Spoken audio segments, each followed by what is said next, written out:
My name is Kelli Kamousi. I am a nurse practitioner for Norton Healthcare, and I got my start in Norton Healthcare as a PCA and worked my way up to be a nurse.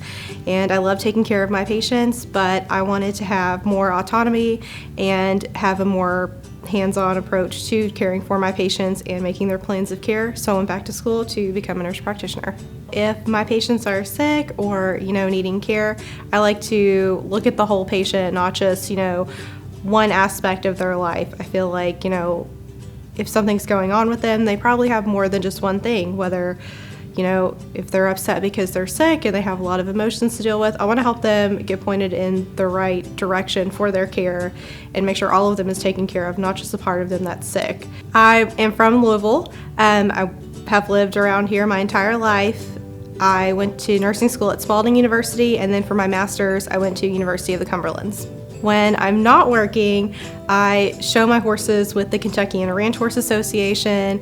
I enjoy going hiking. I love taking my dogs to the park, and I love to travel.